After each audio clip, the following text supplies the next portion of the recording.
I don't know why. Every time I think about nuclear weapons, I just think about boys dropping nukes on Japan.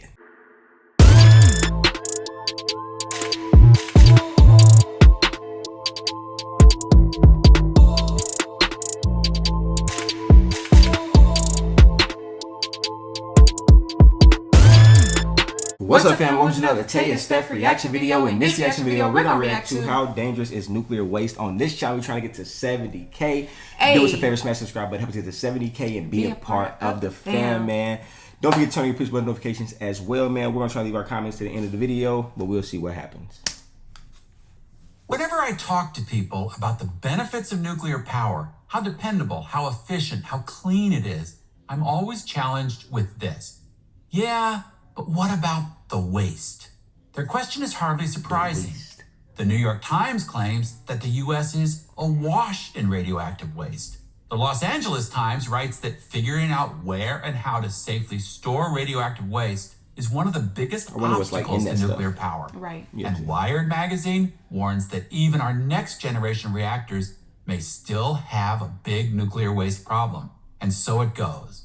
Even though the greenest of greens will admit that nuclear power is a clean source of abundant, reliable energy, many stop short of supporting it.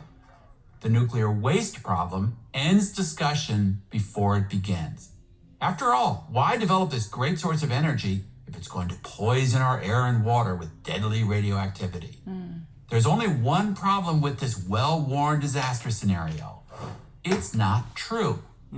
The nuclear waste problem is a myth. How so? Let's start with what nuclear waste actually is, or to be more precise, what it isn't. It's not a green goo oozing out of rusted barrels like you see on The Simpsons. Could have fooled That's me. literally a cartoon. Yeah. The real radioactive stuff, usually uranium-235, comes in hard ceramic pellets.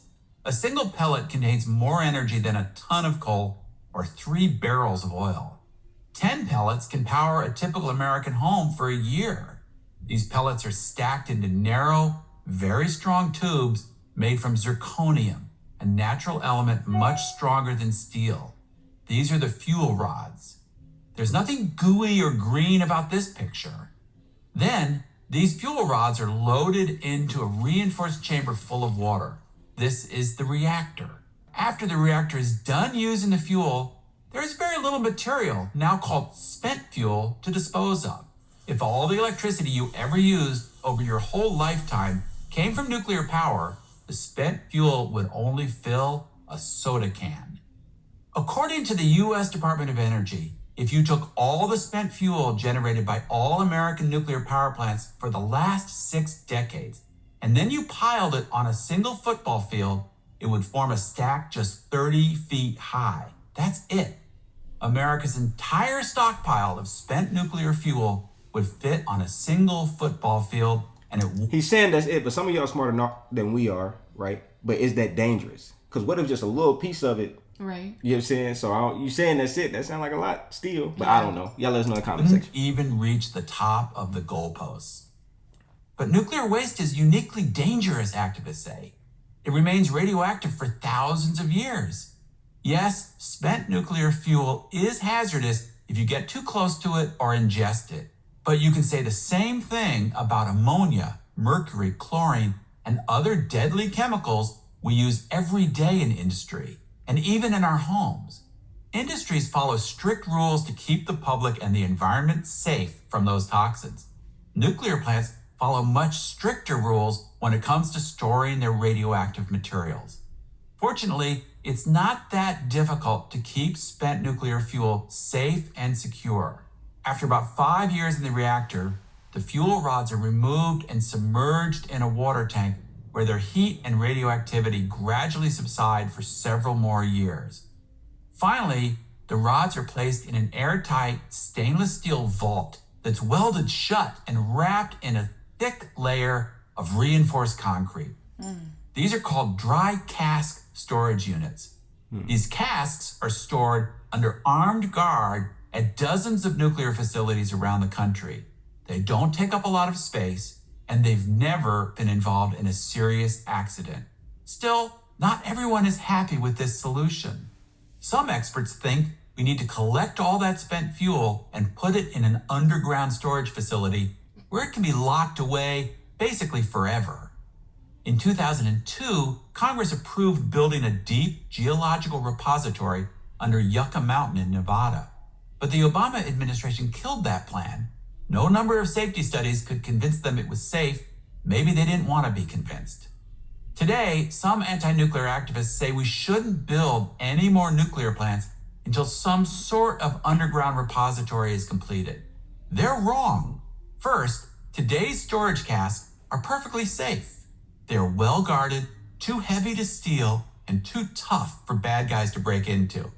Second, the spent fuel inside those casks still contains a lot of usable energy. France, Japan, and other countries reprocess their spent fuel and use it again. We should do the same.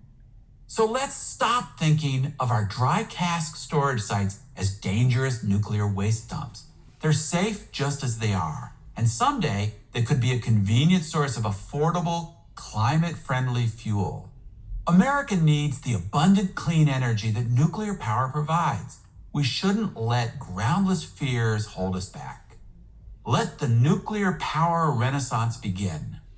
I'm James Meggs, Senior Fellow at the Manhattan Institute for Prager University. Hey, so I don't know why. Every time I think about nuclear weapons, I just think about boys dropping nukes on Japan. You said that's all I think about when I think about nuclear. Yeah. So this type of nuclear power plants, I never even thought about. I never even knew about. So man, I think y'all let us know. What do y'all know about nuclear power plants? What are they missing? I've heard a lot of people in the comments saying that PragerU be leaving out a lot of information. So that's why a lot of times I be wanting to ask y'all so we can get a fuller picture, or y'all can lead us to another resource as well. So yeah, y'all let us know in the comment section what y'all think, what y'all know about nuclear weapons. Is what he's saying true? Is it not true? Is it something that he's leaving out?